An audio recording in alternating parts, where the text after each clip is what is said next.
Salut, c'est Shep. Salut, c'est Portinou. Bienvenue dans cette nouvelle SDA JCE TV. Aujourd'hui, je me retrouve avec Maître Portinou. Ah, j'aime bien t'appeler Maître Portinou. Je trouve que c'est un titre qui te va tellement bien. Oui, bah oui. Euh, euh, Tu es le maître capello du SDA, donc c'est Maître Portinou. Maître Donc, Capello. Maître Jedi, monsieur. Maître Ruban aussi. Ah, alors, donc, Putain, aujourd'hui, les nous paroles nous V. retrouvons nous nous retrouvons pour le troisième épisode de cette série consacrée aux contrats et comment les jouer en édition révisée. Donc aujourd'hui, nous allons parler du contrat Les Trois Chasseurs en avant, parce qu'il y a le en avant Il y qu'on a ne le dit fameux en jamais. avant, ouais, c'est ça. Mais c'est les Trois Chasseurs en avant. Alors, en quoi consistent les Trois Chasseurs? Alors, je vais lire la carte et puis après, tu donneras toutes les explications parce que c'est toi le maître, hein, après tout. Moi, je ne suis que l'animateur. Donc, les trois chasseurs en avant. Sur sa face A, ça dit votre deck ne peut pas contenir de cartes alliées. Pas d'alliés! Pas d'alliés, mais Que comment on faire? joue Que au Seigneur faire? sans alliés? Oui, c'est ça. Hein, comment on fait? Alors, chacun de vos héros peut avoir un attachement restreint supplémentaire. Réduisez de 1 le coût du premier attachement restreint que vous jouez sur chacun de vos héros à chaque tour. Et puis vous avez une action de restauration. Si chacun de vos héros a au moins 2 attachements restreints, retournez cette carte. Ouais, bah on va tout de suite regarder le verso, du coup, je sais pas. Comme ça, on est complet. Ouais. Vas-y. Et une fois qu'on a retourné la carte, que se passe-t-il? Chacun de vos héros peut avoir un attachement restreint supplémentaire, donc ça ne change pas par rapport à la phase précédente. Il gagne plus 1 de volonté pour chaque attachement restreint sur lui. Oui, oui, donc potentiellement plus 3 chacun. Et action, inclinez cette carte pour soigner 1 point de dégâts sur chacun de vos héros. Voilà. Alors, les trois chasseurs, mon cher Portinou, qu'en dire? Alors, bah déjà, la contrainte de deck building, elle est énorme. Parce que ne pas mettre d'alliés dans ton deck, bah, dans un jeu où les alliés sont aussi centraux, où on a souvent des decks avec 15-20 alliés, bah, ça fait quand même un énorme trou dans la manière de construire. Mais par contre, ce qu'on gagne en contrepartie va très largement compenser l'absence des alliés à partir du moment où on a retourné le contrat. Et tout est là, c'est que tant que tu n'as pas retourné le contrat, tu es en galère avec cette contrainte-là. Et donc tout le jeu quand on build un 3 chasseurs, c'est de s'assurer qu'on va le plus vite possible pouvoir passer sur la phase B, parce que le truc le plus important, c'est ce plus 1 de volonté pour chaque attachement restreint. Et donc, ben, en termes de jeu, ce que vous avez envie de faire en 3 chasseurs, c'est pas forcément au début, en tout cas, mettre les meilleurs attachements sur les meilleures cibles possibles. Vous voulez juste vous assurer qu'ils ont tous 2 attachements restreints, en fait. Voilà. Et dès que tu as retourné le contrat, la partie devient beaucoup plus confortable. Mais il faut passer le début de partie. En fait, c'est un contrat qui a une petite particularité, c'est que tu galères plus qu'à l'accoutumée au début. Par contre, une fois que tu es en place, tu peux vraiment rouler sur le jeu. Mais quand je dis rouler sur le jeu, c'est vraiment rouler sur le jeu, quoi. C'est-à-dire qu'il n'y a plus aucun ennemi qui est trop fort pour tes persos. La quête, en fait, tu la torches généralement en partant à 22 quêtes avec juste 3 persos, donc c'est extrêmement fort sur la fin de la partie. Mais il faut passer le seuil, ce qui en fait un contrat qui est très fort en multi, qui est beaucoup plus compliqué à jouer en solo par contre. Je sais pas ce que toi Yes. t'en penses. Et oui, et en plus, il va falloir de manière inévitable redresser tes héros. Parce qu'avec seulement 3 personnages, si tu n'as que 3 personnages dispo pour tout faire, c'est un peu court. Maintenant, si Exact. tu peux les redresser plein de fois, et c'est évidemment un des éléments clés du build des trois chasseurs, donc des attachements en suffisance, bien évidemment, restreints et de la détape, ça c'est vraiment les 2 clés de voûte du build. Une fois qu'on a ça, eh bien là, effectivement, ça va tout seul. Oui, alors trois chasseurs, moi ce que j'en pense, c'est un contrat très rigolo. C'est très fun. C'est un contrat qui permet aussi de sortir des héros qui sont pas forcément hyper forts, hyper performants dans un jeu standard, j'ai envie de dire, et qui peuvent devenir extrêmement forts en trois chasseurs. Ça, c'est Ouais. assez amusant. Et je terminerai mon avis pour dire que certes, c'est très drôle, c'est très rigolo, mais j'ai un reproche à faire aux trois chasseurs Et une fois que tu as retourné le contrat et que tu es en place, ben c'est chiant. Ouais, Parce que tu fais plus rien. c'est Tu ça, fais plus rien. Tu fais c'est plus ça. rien. Donc c'est un peu chiant. Voilà. Mais c'est fun. Hein. C'est fun de le faire quelquefois avec plein de héros différents. Tu joues deux, trois parties avec, puis c'est bon. Mais voilà. Il y a un grand amoureux de ce contrat, c'est très énervé, qui, je pense, doit jouer au moins un deck sur deux en trois chasseurs. Et j'ai jamais compris son amour pour ce truc-là. Je sais qu'il aime bien cette idée de partir avec quelques persos seulement. Mais effectivement, il n'y a rien qui ressemble plus à une partie en jouant un contrat trois chasseurs qu'une autre partie où tu joues trois chasseurs. Parce que tout ton gameplay va C'est tourner ça. autour de la même idée, c'est je mets des restreints sur mes héros, je détape mes héros et en fait c'est toujours avec les trois mêmes persos que je vais tout gérer, mais les effets sont pas très variés.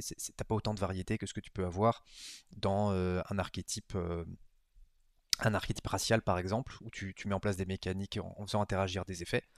Là c'est vraiment de la stat brute, de la détape comme tu l'as dit, ça c'est extrêmement important aussi, et à partir de là c'est du moi taper fort, moi défendre fort et moi qui étais fort. C'est un peu ce gameplay là quoi. Euh, donc il y a un truc auquel il faut faire très attention, c'est que généralement quand vous construisez un 3 chasseurs, vous allez avoir envie d'avoir un perso qui est plutôt orienté sur la quête, un perso qui est plutôt orienté sur l'attaque et un perso qui est plutôt orienté sur la défense. Mais par contre, ce que vous voulez éviter de dire, c'est celui qui va quêter, celui-là c'est celui qui va défendre, celui-là c'est celui qui va taper. Vous voulez quand même qu'il soit un minimum flexible, qu'il soit un minimum polyvalent, parce que tu peux pas dire qu'il y en a que un qui va partir en quête. Généralement, tu vas au moins vouloir mettre deux héros en quête, dont au moins un va se détape. Ton défenseur, tu vas avoir envie qu'il se détape, etc., etc. Donc, si vous vous retrouvez dans le cas où vous utilisez vos héros qu'une fois par tour, vous avez mal construit votre deck.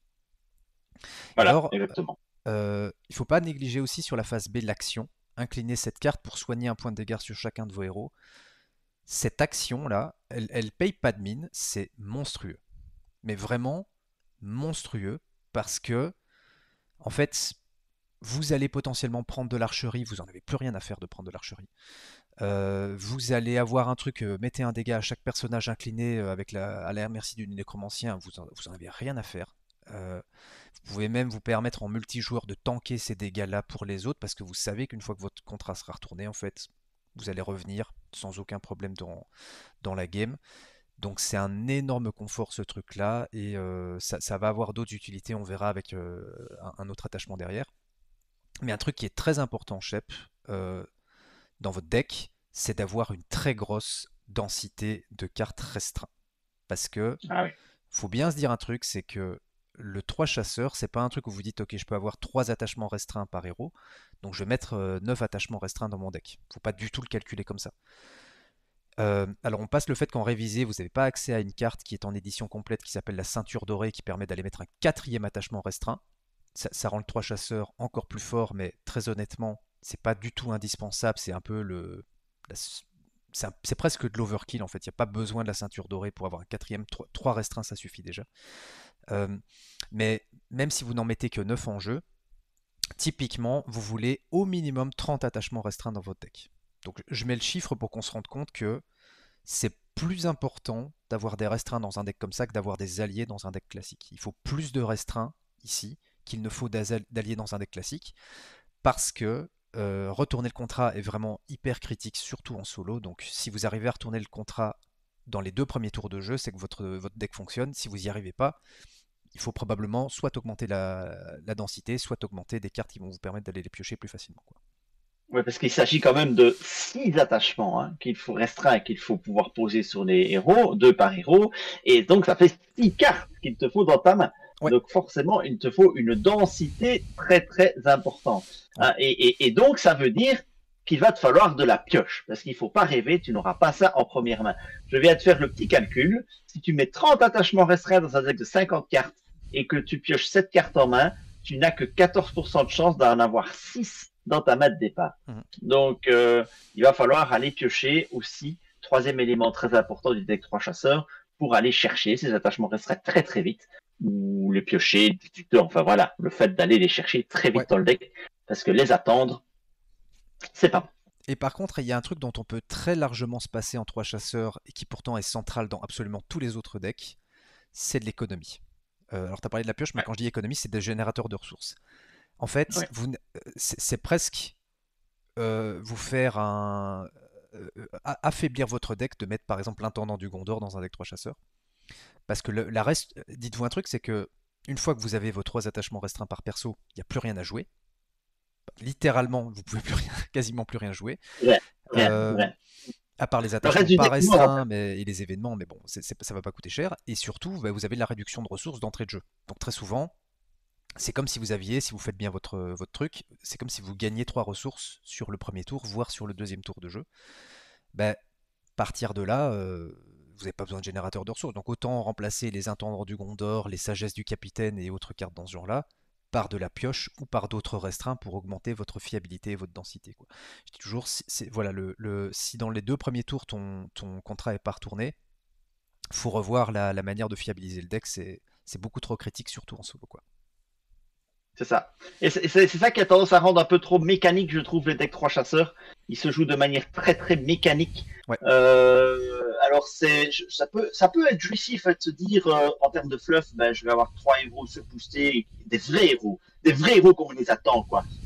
Au Seigneur des Anneaux, on avait reproché à une époque que les héros, eh ben, ils galéraient comme pas possible à tuer un misérable orc de base et qui devait s'y mettre à plusieurs pour pouvoir éliminer un orc de base. Ici, tu as le vrai héros qui va machiner Ouais, bon, là de c'est l'orc réglé. par Là c'est 30. réglé. Hein, voilà. Mais ça rend le deck très très très mécanique, ce qui fait que les 3 chasseurs, c'est un de ceux que j'ai le moins joué de contrat. Parce que c'est fun, mais c'est très très mécanique et donc voilà, on s'en lasse assez vite. Ouais. Alors du coup, Chef, je te propose qu'on passe en revue les cartes qui sont les plus centrales dans cet archétype-là. Les cartes qu'on a sélectionnées, ce sont des cartes qui sont universellement bonnes dans les 3 chasseurs, parce que vous pouvez faire des 3 chasseurs. Je vous donne un exemple, sur la chaîne, j'ai fait un let's play avec un 3 chasseurs Noldor avec Arwen par exemple, et donc là on met des attachements restreints qui ne vont que sur des Noldor. Ça marche bien évidemment si vous avez des Noldor, mais si vous avez pas de Noldor, ça marche pas. Donc ici on va regarder des trucs qui sont plus génériques, et généralement quand tu joues 3 chasseurs, tu mets ces attachements dans le deck, quoi. Et le Voilà, la premier, d'étape, on en a parlé, hein, voilà. la d'étape, il en faut, et la meilleure d'étape, ou une des meilleures étapes du jeu, ça reste le courage inattendu, évidemment, si vous pouvez vous le payer. Attention, il n'est pas restreint celui-là, donc il n'a pas la réduction de ressources, Ouais. mais voilà, ça reste très important. Alors, notez qu'il n'est pas urgent de mettre les étapes en premier, c'est évidemment les restreints qu'il faut mettre en premier, et les étapes peuvent venir dans un second temps, une fois que le contrat il est retourné. Ouais, ouais. Surtout que si tu as de la détape, alors on va prendre l'exemple de Eowyn. Eowyn, au départ, c'est 4-1-1 ses stats. Donc, si tu mets de la détape en début de jeu, bah, elle part en quête à 4, tu la redresses pour avoir un de défense ou un d'attaque, vaut pas la peine. Donc, jouez les courages inattendus à partir du moment où vous allez pouvoir utiliser 2 fois des stats intéressantes sur le perso. Généralement, je conseille toujours que le premier courage inattendu, on le mette sur un défenseur. Donc, le perso que vous avez choisi pour défendre, c'est généralement sur lui que, en termes de sécurité, vous avez le plus envie de mettre cette carte-là, quoi. Ouais. Alors, le destrier du Rohan, bon, ça, c'est une des 2 meilleures cartes pour moi qu'on peut jouer en 3 chasseurs. Donc, attaché à un héros Rohan ou un héros tactique, c'est restreint. Réponse, et ça coûte 1. Quand un ennemi est détruit lors d'une attaque à laquelle participe le héros attaché, inclinez le destrier du Rohan pour redresser ce héros. Ouais. Donc, pour éliminer plusieurs ennemis, hein, c'est la solution pour pouvoir éliminer plusieurs ennemis à la suite. Ouais. Donc, et en plus, c'est restreint. Donc, que demande le peuple? Et ça rentre gratuitement en début de partie. Donc, ça, c'est voilà, c'est juste génial. Voilà, quand vous voyez restreint et qui coûte 1, vous allez toujours le considérer dans votre deck. Si vous avez un héros, une cible valide, vous allez le mettre dans votre deck. Et c'est pour ça que je dis, admettons que vous jouez un héros rang et un héros tactique. euh, Même si c'est pas avec votre héros tactique que vous avez l'intention de taper, je prends l'exemple d'Eowyn par exemple, Eowyn tactique. S'il manque un restreint à Eowyn pour que vous retourniez le contrat, mettez-lui cette carte. Même si vous n'allez Et, jamais taper avec elle, mettez le destrier parce que retourner votre contrat est beaucoup trop important. Et donc vous allez la faire rentrer gratuitement et votre Eowyn, là, elle va d'un coup gagner 2, voire 3, voire 4 de volonté. Donc l'avantage, c'est que c'est une carte qui va rentrer gratuitement en début de partie et puis ça donne de la détape intégrée, donc c'est super bien. Et généralement, les héros tactiques, c'est ceux avec lesquels on a envie de taper. On peut penser à Legolas, on peut penser à Gimli par exemple, si je prends les héros de la boîte de base.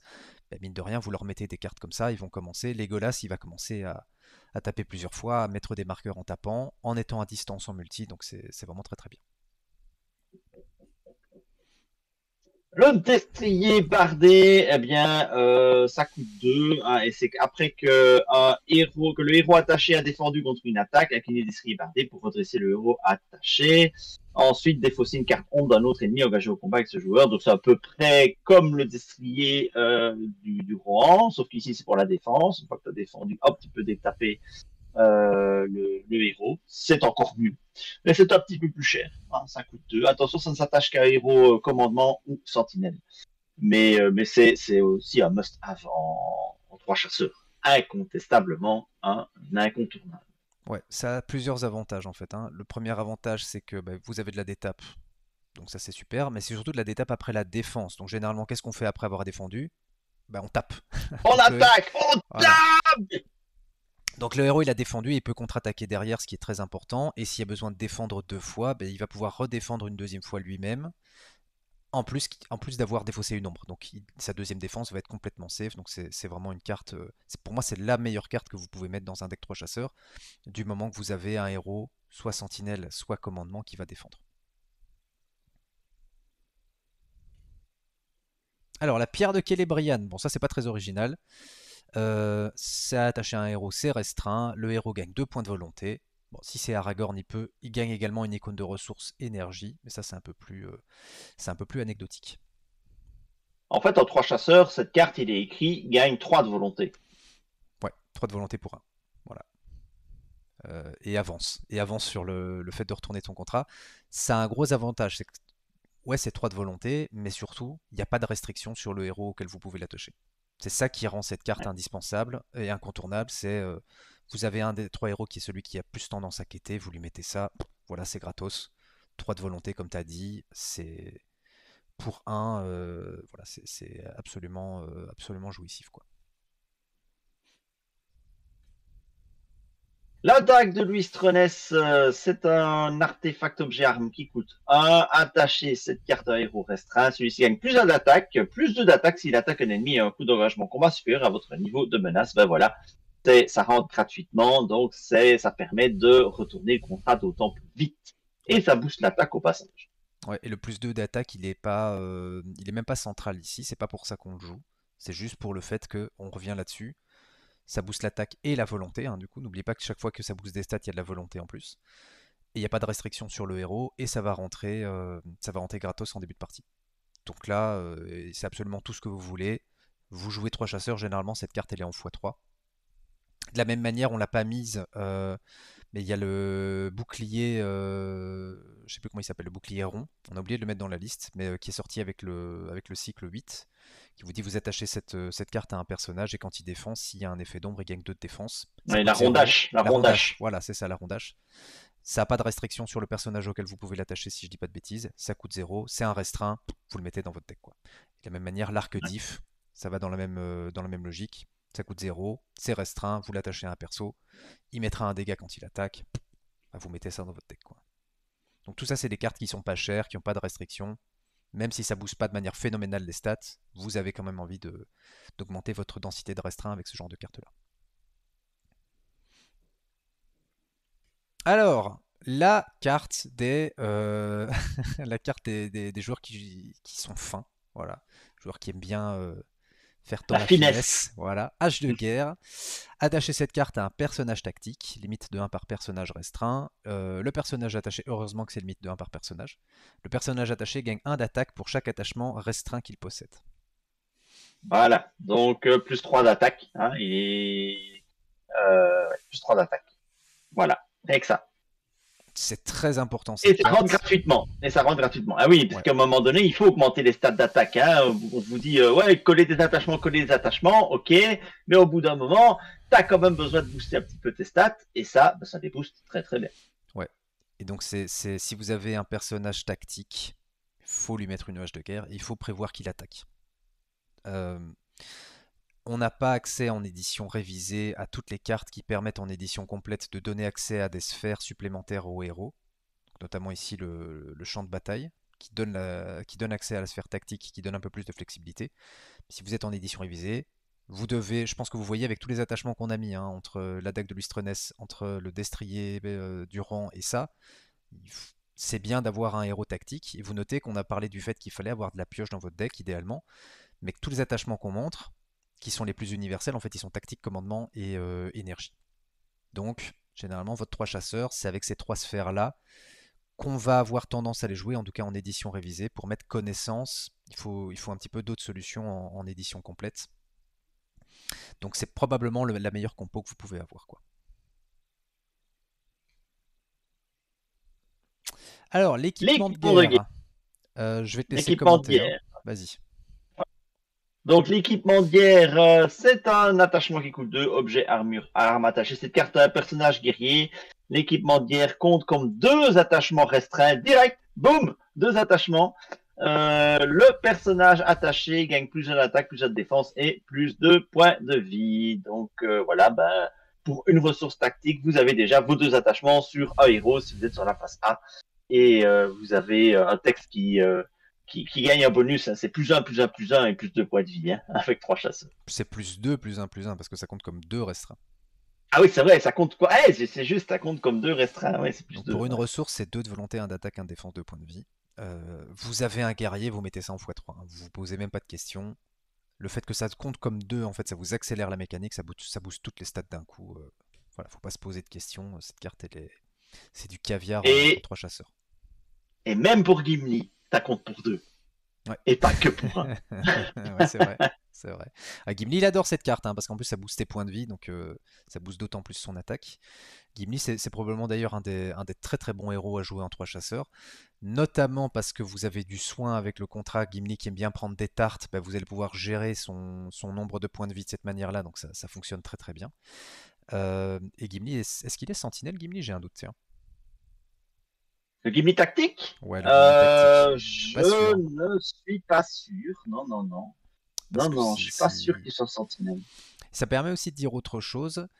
En 3 chasseurs, je vous ai dit que c'était très important de rapidement mettre vos attachements restreints pour pouvoir retourner le contrat. Une manière de jouer qui est très fréquente, c'est de mettre les restreints le plus vite possible, quitte à ce que ça ne soit pas les meilleurs, et une fois que vous piochez de meilleurs attachements restreints, vous les jouez pour remplacer les précédents.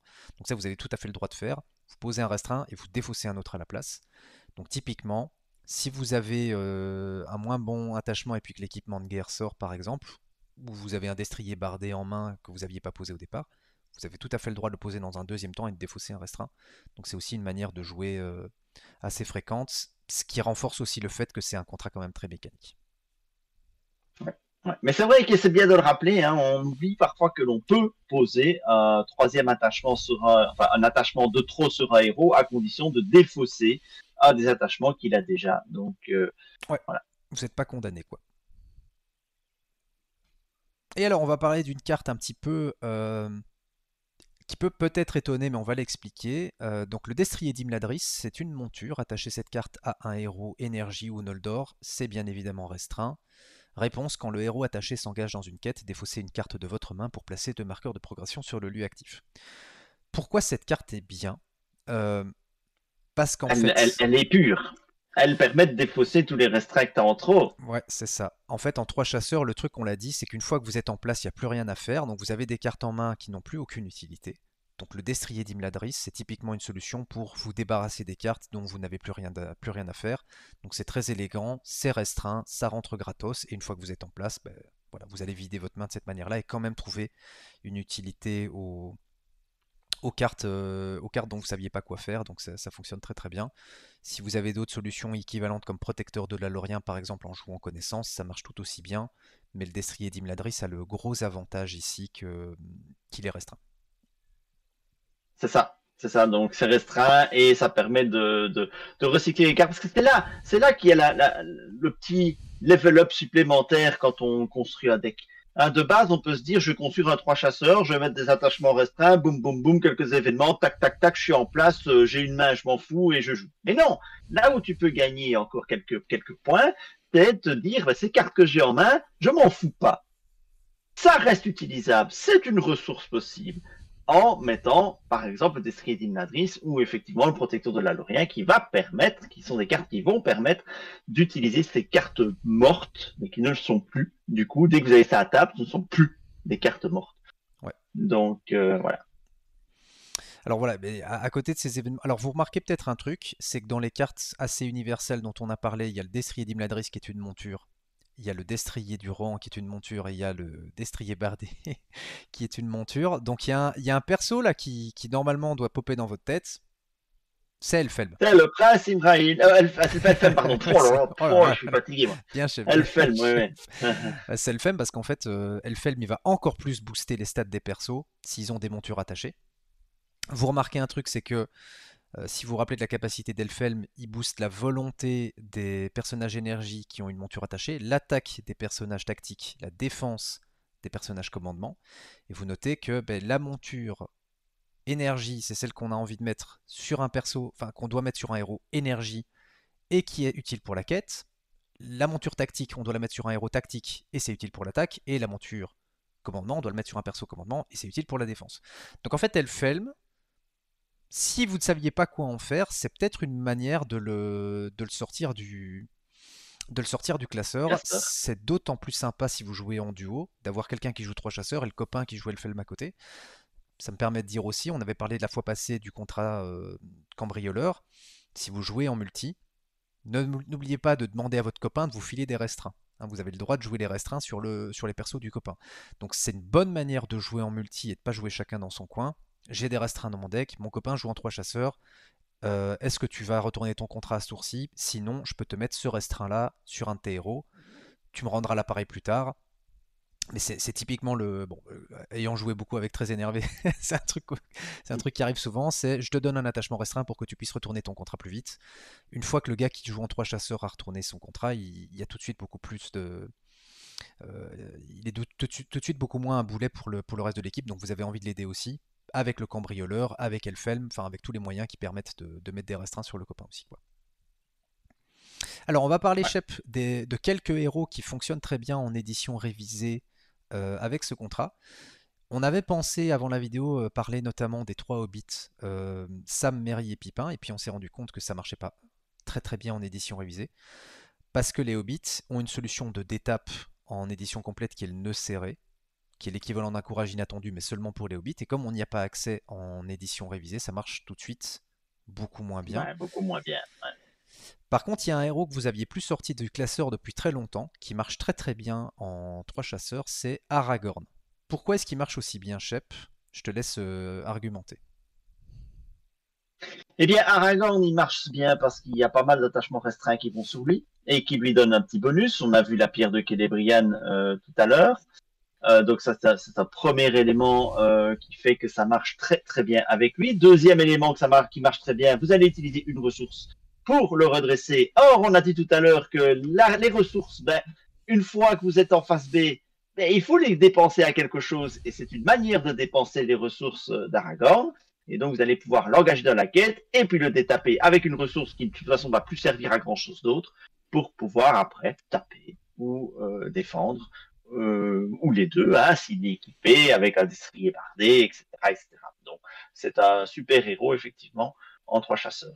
Alors, notez que vous avez aussi accès à une carte en édition révisée dont on ne parle pas ici, c'est Rohirrim. Rohirrim, c'est un attachement monture qui va sur un personnage du Neudin, et si le personnage attaché est Aragorn, il gagne accès à la sphère tactique. Euh, alors pourquoi est-ce que c'est intéressant? Parce que un setup idéal avec Aragorn en édition révisée, c'est vous lui mettez la pierre de Celebrian, un destrier bardé, et Rohirrim par exemple. Si vous faites le compte, Aragorn, il part en quête à 4 enfin il part en quête à 6, voire à 7, si vous avez 3 restreints sur lui. Vous allez le détaper en dépensant sa ressource. Si elle fait le met à table, il va défendre à 3 avec son destrier bardé. Il va se redresser et derrière, il peut taper. Comme Rohirrim lui donne accès à la sphère tactique, vous lui mettez une hache de guerre et il va taper à 6. Donc vous faites le compte, vous avez un personnage qui part en quête à 8, qui défend à 3 et qui retape à 6 sur un tour. Ça, c'est la manière dont vous avez envie de jouer le chasseur. Ouais. Et qui est nativement détapable, que tu peux redresser nativement dans sa capade. C'est ça. C'est vraiment... voilà. Voilà, et tout ça, même énorme. sans parler de courage inattendu. Donc il y a vraiment de très belles choses à faire avec Aragorn. C'est pas un héros qu'on a tendance à mettre en avant au-delà de la boîte de base, mais c'est peut-être une bonne occasion d'en tirer le plein potentiel ici en édition révisée. Je serais même presque tenté de dire que cette version est plus intéressante à jouer en 3 chasseurs que sa version tactique, qui est très très forte en multi, mais qui, bizarrement en édition révisée, je pense, fonctionne moins bien que la version commandement. Ah, mais il n'y a pas cette Alors, étape intégrée, hein. c'est ça. Ah, Fast Red! Fast Red! Ah bah oui, eh ben oui, voilà un héros qui est sublimé par le 3 chasseurs aussi. Hein, donc pour rappel, si vous aviez oublié Fast Red, on vous en voudra pas si vous l'avez oublié. C'est un 9 de coup en menace, à volonté de l'attaque 3 de défense 3 points de vie, rang guerrier, réponse, après que Fast Red a défendu contre une attaque ennemie, renvoyez cet ennemi dans la zone de cheminement pour diminuer de 2 votre niveau de menace, limite d'une fois par phase.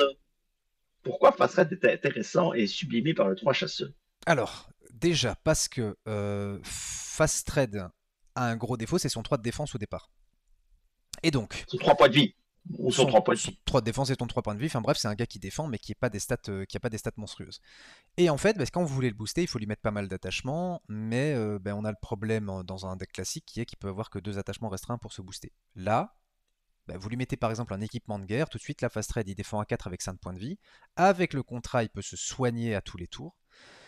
Et en plus, si vous lui mettez un autre attachement à côté, il peut potentiellement défendre encore plus, à 5 par exemple, ou vous pouvez lui mettre un bouclier. Voilà, je prends l'exemple du bouclier gondorien, vous lui mettez un bouclier gondorien, tout de suite, Fast Red il défend à 5 avec 5 points de vie, ça devient beaucoup plus raisonnable. Et il y a d'autres solutions, vous lui mettez une armure de la citadelle et un équipement de guerre par exemple, Fast Red à 9 points de vie, donc il commence à tanker de manière beaucoup plus fiable, quoi. Ce qui est bien aussi, c'est qu'il a le trait Rohan. Et le trait Rohan, mine de rien, si vous regardez les attachements restreints qui existent, il y en a plein que vous pouvez attacher sur des personnages Rohan. On a vu ici le destrier du Rohan qui va sur un personnage Rohan, mais je peux prendre un autre exemple. Vous avez, je ne sais plus comment il s'appelle en français, Snowmana. C'est la Snowman. traduction. Ouais, Snowmana. c'est Nivacrin, voilà, c'est ça. Nivacrin, Nivacrin qui ouais, vous dit, voilà. vous pouvez mettre sur un Rohan, c'est restreint. Et si vous envoyez le personnage en quête et qu'il obtient un succès de quête, vous le redressez. Donc mine de rien, le Rohan, ça marche très bien. Mais surtout, un attachement qui va être top, top, top sur Fast Trade, en 3 chasseurs et uniquement en 3 chasseurs, c'est le bouclier doré. Parce que le bouclier doré vous dit, vous l'inclinez et vous ajoutez à la défense du personnage sa volonté. Et en règle générale, Fast Trade, il a un de volonté, donc vous dites, c'est plus un de défense, c'est nul. Mais en 3 chasseurs, chaque restreint lui donne plus un de volonté. Donc maintenant, votre bouclier doré, il donne plus 4. Et là, votre Fast Trade qui défend avec 8 en défense, là, tout d'un coup, ça devient beaucoup plus intéressant. Donc c'est une manière de le sublimer, et en plus, il a cette gestion de menaces intégrées, ce qui permet de très très bien comboter avec le copain qui lui aussi va aller très très bien en 3 chasseurs, c'est notre ami Éomer Commandement. Puisqu'Éomer, en fait, il a une réponse. Quand Éomer s'engage en quête, dépenser une ressource de sa réserve pour le déclarer comme attaquant et résoudre son attaque contre un ennemi dans la zone de cheminement. Et je te laisse expliquer, Shep, pourquoi ça interagit bien, je pense que c'est assez clair, mais pourquoi ça marche aussi bien en 3 chasseurs particulièrement. Ben, parce qu'on a vu tout à l'heure que Éomer, vous pouvez. Ah oui, non, il peut pas prendre l'âge de guerre, lui, c'est un tactique qu'il faut. Il ne peut pas prendre l'âge de guerre. Ben, il peut pas prendre l'âge de guerre. De nouveau, ça utilise des ressources tactiques qui s'accumuleraient sur lui. Les ressources commandement qui s'accumuleraient sur lui. Donc ça, c'est déjà une première chose. Ça va vous permettre d'utiliser des ressources en mid-lane qui ne vous serviront plus à rien d'autre. Donc, pour pouvoir attaquer un ennemi de la zone de cheminement, il y en aura toujours un, vu que Fast Red en aura renvoyé un. Et c'était Homer. Vous pouvez le booster au niveau de ses stats pour vous permettre de l'éliminer, cet ennemi qui est dans la zone de cheminement. Donc, voilà. Ouais, il y a surtout un truc qui est très sympa aussi, c'est que si vous regardez, quand Théomer s'engage dans une quête, nanana, vous dites de base il a un de volonté, pourquoi est-ce que je l'enverrai en quête? Bon, en 3 chasseurs, il n'a pas un Il de y aura volonté. plus de volonté, évidemment. Il sera à 4 minimum, voire sans doute plus. Donc, Donc vous c'est une avez tout manière très intérêt à sympa, l'envoyer dans ouais. la guerre. C'est une manière très sympa de gérer les ennemis. Vous allez les renvoyer en ZC avec Fast Red. Et au tour suivant, quand Éomer partira en quête, vous allez bénéficier de sa volonté. Et en plus de ça, si vous boostez suffisamment son attaque, il va tuer un ennemi au passage. Donc il y a moins de solutions pour booster son attaque en édition révisée qu'en édition complète. Si vous voulez vraiment en tirer le plein potentiel, bah, vous pouvez mettre des proxys pour qu'il puisse par exemple avoir accès à la sphère tactique. Parce qu'il y a des solutions pour lui donner accès à la sphère tactique. Et là, il peut très facilement aller taper à 8, 9, 10. Mais même sans ça, il y a moyen de booster suffisamment son attaque pour jouer un petit peu au ping-pong avec lui. Et notamment, il n'a pas accès à la hache de guerre, mais il y a un attachement que vous avez en édition révisée qui va aller très très bien sur Éomer pour comboter, c'est Erugrim. On avait dit le bouclier doré, vous mettez sur un Rohan, vous ajoutez sa volonté pour une défense. Erugrim, vous le mettez sur un personnage Rohan, vous l'inclinez pour augmenter son attaque de sa volonté. Et là, votre Ouais. Éomer, il tape à 7, il tape à 8. Hein. Donc Ouais. votre Éomer qui tape à 7 ou 8, il va déjà vous flinguer plein d'ennemis comme ça. Pour peu que vous lui mettiez un destrier du Rohan à côté, vous l'envoyez en quête à 7 ou 8, il vous flingue un ennemi au passage et il se redresse dans la foulée. Voilà. Ça, c'est la manière dont Pour vous faire devez un, jouer 3 chasseurs. Quoi. pour faire un parallélisme avec Aurora Arkham, à Aurora Arkham, il y a une notion qui est hyper importante, c'est le gain d'action. Au Seigneur des Anneaux, on n'a pas des Je vois actions pas à de quoi tu proprement parles. parler, mais c'est un petit peu près ce qui se passe au niveau des Homères, où vous allez à la fois quêter et taper. Comme vos ressources en termes de héros sont limitées par vos 3 héros et le nombre d'éventuellement d'étapes que vous avez, mais c'est pas infini, eh ben, pouvoir faire 2 choses en une seule inclinaison, et ben voilà, c'est tout bénéf. C'est comme un gain d'action à Arkham. Voilà. J'aurais pas pensé au parallèle, mais c'est vrai que c'est un super parallèle. Le 3 chasseurs, ça donne vraiment l'impression d'avoir des actions limitées et tu dois essayer de trouver des manières de les augmenter. Donc, bien vu, Shep. Et puis, le troisième héros qui va aller très bien, on a envie d'avoir des ressources tactiques. Ah bah oui, évidemment. C'est la cocotte. C'est Euh, Win, hein. Est-ce que c'est encore nécessaire de la relire, hein? c'est Allez, on sait jamais, hein. On sait jamais que quelqu'un est vécu dans une grotte où n'est pas acquis la dernière boîte, le retour du roi, et histoire de vous en mordre les doigts, eh ben, je vais relire Ewin.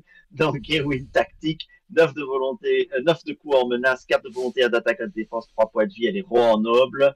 Mise en place, diminuer de 3 votre niveau de menace. Action, augmenter de 3 votre niveau de menace pour redresser Ewin. Elle gagne plus 9 d'attaque jusqu'à la fin de la phase, limite d'une fois par partie pour le groupe. Voilà. Eowyn, c'est le super complément des deux qu'on vient de mentionner, parce que vous voyez qu'il y a Fast Red qui est plutôt orienté défense, il y a Éomer qui est plutôt orienté attaque, et Eowyn qui est plutôt orienté quête, mais on a vu que Éomer il pouvait servir pour la quête, on a vu que Fast Red il allait gérer la menace, mais il pouvait aussi être envoyé en quête potentiellement, donc il y avait moyen de faire des trucs différents avec lui. Et Eowyn, elle est plutôt spé volonté, mais en fait elle peut taper comme une sourde aussi, quoi. Parce que là, le plus Ouais. 9, si vous avez mis des solutions de d'étape, par exemple un destrier du rang et que vous l'attachez à Eowyn, elle gagne plus 9 jusqu'à la fin de la phase. Donc là, elle peut vous tuer 2, 3, 4. Vous mettez le nombre d'ennemis que vous voulez devant vous, et puis avec les étapes que vous avez, Eowyn, elle vous rase le bord en une fois. Donc c'est un super bouton d'urgence. Ça marche aussi d'autant mieux en 3 chasseurs que 1, son 4 de volonté n'est pas négligeable pour aider à un petit peu assouplir le début de partie qui est un petit peu compliqué en 3 chasseurs. Et 2, si vous avez vraiment besoin en début de partie d'un gros bouton d'urgence parce que vous avez un ennemi que vous n'êtes pas encore prêt à tuer autrement, son plus 9 d'attaque, voilà, ça va vous faire le café. Donc elle permet de faire pas mal de choses différentes aussi. Et en fait, le fait de monter votre menace de 3 avec Fast Red à côté, par exemple, c'est même pas problématique. Donc ce trio-là, il marche extrêmement bien en 3 chasseurs et vous trouverez dans la description de la vidéo un petit lien pour un deck 3 chasseurs en édition révisée avec ces trois-là si vous avez envie de ressortir Fast Red des tiroirs. Quoi. Et c'est un deck 3 chasseurs pur Rohan. Et ça, c'est beau. Oui, Et ça, c'est beau. ça c'est beau. Et puis si vous avez un copain qui fait un deck 3 chasseurs avec Elfelm et Aragorn à côté, il y a moyen de vous amuser. Alors faites juste attention qu'en multi, pour l'avoir vécu, je peux donner ce petit retour d'expérience, plus il y a de decks 3 chasseurs à table, plus la partie est difficile. Parce que généralement, le 3 chasseurs est galère en début de partie, donc si vous commencez à cumuler comme ça les débuts de partie difficiles, c'est très compliqué. Donc faites bien attention en multi, pas trop de 3 chasseurs en même temps, sinon ça fait 6 chasseurs, 9 chasseurs, et ça commence à faire trop de chasseurs. Trop de chasseurs tue le Trop chasseur. de chasseurs, tue le chasseur. Et puis il y a un dernier héros qu'on voulait mentionner, Shep, mais qui lui est vraiment pur multi, c'est Grimbeorn l'ancien. Ah. Alors, Grimbeorn Vas-y. l'Ancien. Euh, 0 de volonté, super. 3 d'attaque, 3 de défense, 5 points de vie, sentinelle. Réponse après que Grimbeorn l'Ancien a défendu contre une attaque ennemie. Dépenser une ressource de sa réserve pour le déclarer comme attaquant contre cet ennemi et résoudre son attaque. L'ennemi défenseur perd 2 de défense pour cette attaque. Qu'en Voilà. penses-tu? Euh, ça me paraît assez évident. Comme d'habitude, hein, on a les ressources qui vont s'accumuler au bout d'un moment et on va falloir les utiliser. Donc Greenbeorn est aussi une solution pour utiliser ces ressources. Greenbeorn va défendre et puis vous allez le déclarer comme attaquant. En plus, l'ennemi il perd 2 de défense. Donc ce Greenbeorn, une fois que vous l'avez boosté un petit peu, tiens, il est tactique. Une hache de guerre, par exemple, ben voilà, vous êtes déjà à plus 3 d'attaque, tapas. Plus quelques autres petits attachements de votre choix. Et ça devient en fait une machine à gérer tous les ennemis de la table parce qu'il est sentinelle en plus. Et donc, tant que vous avez des ressources à dépenser, et ben bam bam bam, il Ouais. va éliminer tout ce qui passe. Il va défendre et éliminer tout ce qui passe. Voilà. Alors, j'avais dit l'intendant du Gondor en 3 chasseurs, ça vous sert pas. Sauf avec Sauf, Grimbeorn si vous avez vraiment envie de faire le bourrin. Parce que tu as parlé de la hache de guerre, et effectivement, en fait, avec la hache de guerre, vous cumulez la hache de guerre qui va lui donner plus 3 d'attaque et le moins 2 de défense pour l'ennemi. Il vous tue quasiment tous les ennemis one-shot tout seul. Mais surtout, il est tactique, et il est sentinelle, et il attaque et il défend en même temps. Pourquoi est-ce que c'est aussi fort? Le destrier de Rohan vous dit après qu'il a attaqué et tué un ennemi, il se redresse. Il faut mettre ça sur un tactique. Grimbeorn défend, il attaque dans la foulée, il tue l'ennemi, il se redresse. Il peut recommencer, il peut redéfendre et retuer. Destrier bardé. Après qu'il a défendu, vous pouvez le redresser. Vous défendez, vous tuez, vous vous redressez. Ça marche aussi. Donc en fait, les deux super attachements d'étape là, ils vont tous les deux sur Grimbeorn et vous pouvez tous les deux déclencher, les déclencher au même moment. C'est ça qui est super fort. C'est que même en édition révisée sans aucun autre attachement, vous jouez juste tactique et commandement. Grimbeorn, il vous défend et il vous tue dans la foulée, 3 ennemis. Et c'est pas des petits ennemis, c'est des ennemis qui ont jusqu'à 8 de résistance. Euh, voilà, et si vous, en plus de ça, vous mettez d'autres solutions d'étape à côté, comme des courages inattendus, etc. Voilà, dans le genre bourrin, on fait difficilement plus subtil. Donc c'est quasiment aussi bourrin qu'Aragorn tactique. Si vous avez envie de faire ce genre de truc en 3 chasseurs, Grimburn, c'est. Voilà, si vous aimez et que. comme le contrat, il soigne en plus, hein, donc il faut pas trop Ah se oui, oui, oui. soucier de son 3 de défense à Grimbeorn, hein, parce que le contrat, il soigne. Hein, donc. Ouais, il a 5 points de vie derrière, donc n'oubliez pas, avec Destrier Bardé, vous allez le détape et vous allez retirer une ombre. Donc même si vous avez un ennemi qui tape à, 3, à 4 ou 5, on s'en fout quoi. On s'en fout, on prend les 2 dégâts, on se soignera plus tard, mais en attendant, on va le défendre et on va le tuer. Et comme il est sentinelle, il fait ça pour les copains quoi. Hein. Donc c'est dans un autre style qu'Aragorn tactique, c'est un perso qui est capable de gérer une table quasiment tout seul. Donc voilà, si vous êtes du genre bourrin, si vous êtes du genre à vouloir que vos partenaires fassent une petite sieste pendant la phase de combat, Grimbeorn en 3 chasseurs, c'est assez bourrin quoi. Eh ben voilà, Allez, pour les chapitre. nostalgiques de la boîte de base, hein, on peut aussi citer un héros qui est amélioré par 3 chasseurs, c'est Dunir, mais ce Dunir est moins fort que Éomer, commandement qu'on vous a présenté juste avant. Donc voilà, c'est un peu dommage. Mais voilà, si vous avez vraiment envie de sortir Dunir de votre boîte de Ça base, marche. 3 chasseurs, c'est Ouais, une belle option aussi, ouais, ça marche. Et puis vous pouvez regarder, en avec fait, passerelle. un conseil que je peux donner si vous avez envie de tester le 3 chasseurs, c'est de commencer par regarder les attachements restreints que vous avez. Notamment parce qu'en dehors des génériques dont on a parlé, il y en a pas mal qui euh, vont sur des traits particuliers. Il y a des restreints qui vont sur les nains, il y a des restreints qui vont sur les Noldor, il y a des restreints qui vont sur les Sylvains. Donc vous regardez un petit peu ça et en fonction, vous allez trouver des cibles dans votre collection. T'as cité Denir, mais Gimli de la boîte de base, il marche très bien. Legolas de la boîte de base, c'est aussi un héros qui marche très bien. Erestor est un super héros en 3 chasseurs aussi dans un autre style parce que il va vous accélérer la pioche de votre deck et comme l'économie n'est pas un problème en 3 chasseurs, en fait vous vous mettez en place d'autant plus facilement. Donc c'est encore une manière différente de jouer Restore. Et il y a des attachements qui vont sur les Noldor, donc vous allez un petit peu piocher. Par contre, le truc auquel il faut que vous fassiez attention quand vous construisez un deck 3 chasseurs, c'est qu'il faut éviter au maximum d'avoir 3 héros qui ont tous besoin d'avoir des attachements restreints différents. Par exemple, si vous avez un héros Noldor, un héros Sylvain et un héros nain, et que vous avez plein d'attachements qui ne vont que sur des nains, que sur des Sylvains ou que sur des Noldor, ben vous allez peut-être vous retrouver à ne piocher que les attachements restreints qui vont sur le Noldor, et là vous êtes un petit peu coincé. Donc ce que vous voulez, c'est faire en sorte que la majorité de vos restreints puissent aller sur plusieurs, voire tous vos héros. Ça va encore une fois accélérer votre mise en place, quoi.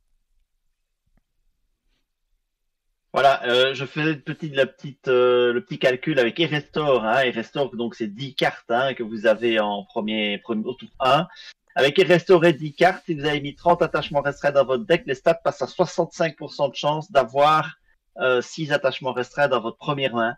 Donc voilà, et Erestor, il y a moyen de flip le contrat tour 1.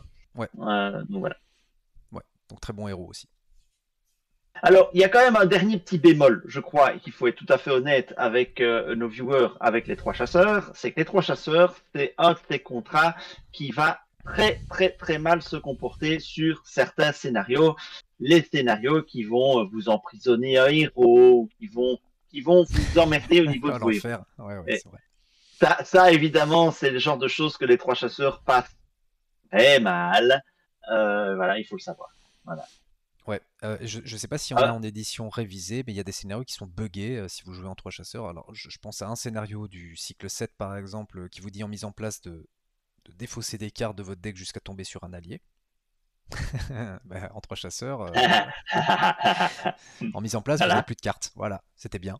Vous êtes bien amusé, quoi. Mais je pense pas qu'on ait de scénarios comme ça en édition révisée, mais effectivement, il faut faire attention que sur Évasion de Dol Guldur, sur ouais, Évasion de Dol Guldur. Faut pas oublier que les scénarios, quand ils ont été designés, n'ont pas pris en compte les contrats qui sont arrivés tout à la fin du jeu. Donc rétroactivement, ça peut poser certains problèmes, mais sur la grande majorité des scénarios, normalement, ça devrait le faire quand même. Ouais, voilà.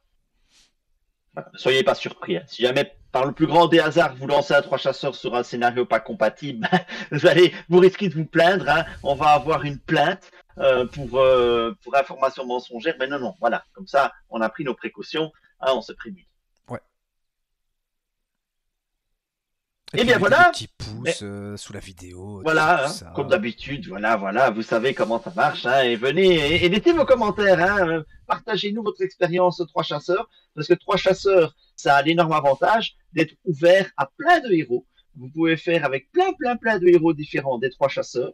Et alors, le désavantage, on a dit, c'est un peu mécanique, mais l'avantage, c'est que vous pouvez faire plein de decks très variés et très différents avec des 3 chasseurs, et ça, c'est assez amusant aussi.